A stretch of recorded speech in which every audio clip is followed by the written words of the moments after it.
Baie welkom by die voorlesing van die Afrikaanse Sabbatskoolles vir blindes en swaarsiendes.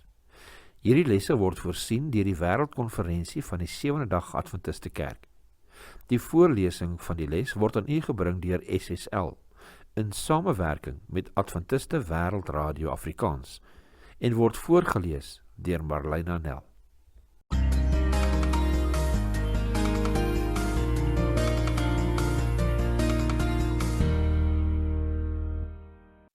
Woensdag, 26 Augustus. Vergifnis en sy liefde opnuut bevestig. Plaks van 'n besoek aan die Korintiërs, stuur Paulus by sy terugkeer na Efese 'n sendbrief aan hulle. Die apostel noem dat daardie brief hulle hartseer gemaak het in die Nuwe Lewende Vertaling, wat impliseer dat dit skerp terugwysings bevat het. Derhalwe staan dit in die geleerde kringe as die streng sendbrief bekend. 2 Korintiërs 2 vers 3 en 4 lees: Omdat julle duidelik 'n brief van Christus is deur ons diensberei, geskrywe nie met ink nie, maar met die gees van die lewende God, nie op kliptafels nie, maar op die vleestafels van die hart. So 'n vertroue het ons deur Christus by God. Hoofstuk 7 vers 8 en vers 12 lees ook: Want al het ek julle ook deur die brief bedroef gemaak, is ek nie jammer nie, al was ek ook jammer. Want ek sien dat daardie brief, al was dit vir 'n kort tydjie, julle bedroef gemaak het.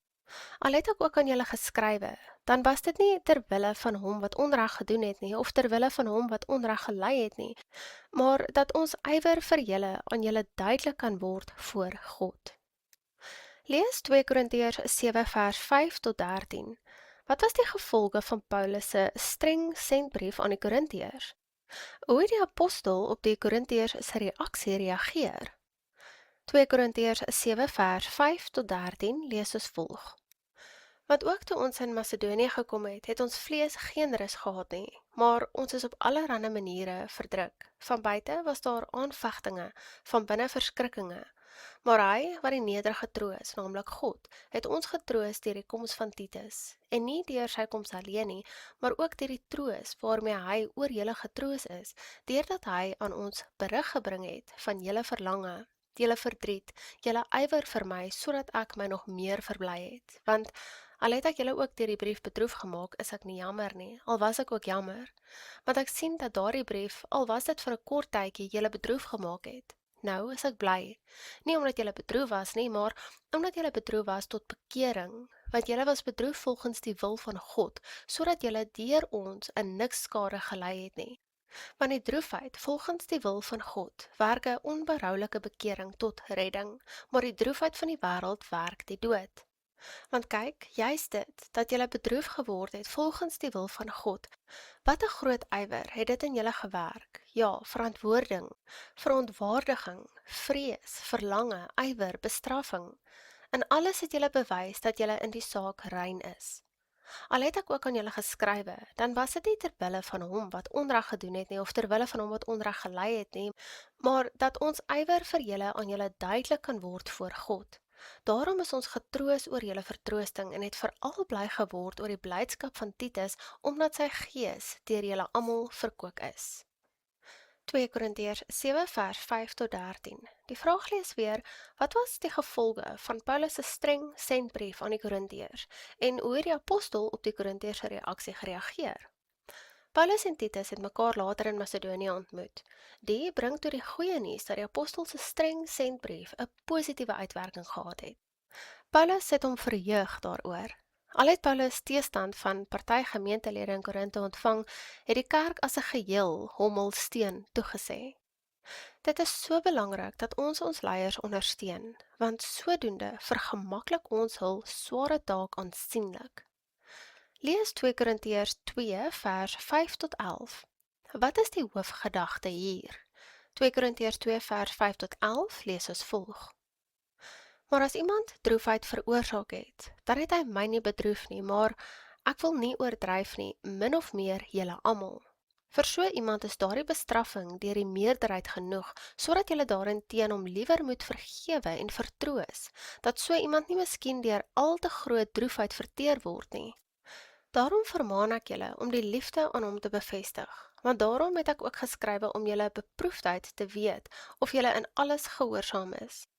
Aan wie julle iets vergewe, vergeef ek ook. Want wie ek ook vergeef het, as ek iets vergeef het, dit was om julle ontwil voor die aangesig van Christus, sodat ons nie deur die Satan bedrieg sou word nie, want ons is met sy planne nie onbekend nie. 2 Korintiërs 2 vers 5 tot 11. Die vraag lees weer, wat is die hoofgedagte hier? Hierdie gedeelte het met 'n geval van kerktug te doen. Hoogleraars is dit nie eens of hierdie dieselfde man was wat in 1 Korintiërs 5 vers 1 tot 5 oor bloedskande aangespreek is of iemand anders nie. Dalk was dit 'n kwaadstoker onder die Korintiërs wat aantuiging teen Paulus gemaak het, naamlik dat hy wyfelagtig was en met betrekking tot sy reisplan onbedagsaam teenoor die gemeente opgetree het. Uit die konteks blyk die tweede die meer sinvolle opsie te wees. Hoe dit ook al sy, die hoofgedeelte van die leer in hierdie skrifgedeelte het te maak met hoe 'n gemeente 'n lidmaat moet hanteer wat in sonde leef. Wat is die les in hierdie skrifgedeelte? Dat kerktug ten doel het om die lid deur middel van vergifnis en herbevestiging van liefde vir die sondaar hom of haar te herstel. 2 Korintiërs 2 vers 6 tot 8 en vers 10. Die gedeelte sinspeel ook op die pynlike sy van kerktug, maar dat dit ongelukkig deel van die proses is. Let op die feit dat baie gemeentes een van twee tipes foute hier begaan. Die een het vreeslik goeie bedoelings en wil graag die genade van Christus uitleef met die gevolg dat hulle nooit grove sondes in die gemeente konfronteer nie, ongeag of dit agter 4 mure of in die openbaar gedoen word. Die ander tipe gemeente is vreeslik rigied, onvergewensgesind of grof in hul kerktug. Hoewel sonde aangespreek moet word, moet dit nietemin op 'n liefdevolle wyse geskied. Dit is waarom Paulus die gemeente hier vermaan om hul liefde vir die oortreder te herbevestig in vers 8, omdat hy self ook die gemeente liefhet, soos genoem in vers 4. Die gemeente in Korinte kon die oortreder lief hê, soos gelees in vers 8, omdat dit self die ontvanger van God se liefde via Paulus se eie liefde vir hulle was. Wat sê dit vir ons oor hierdie liefde?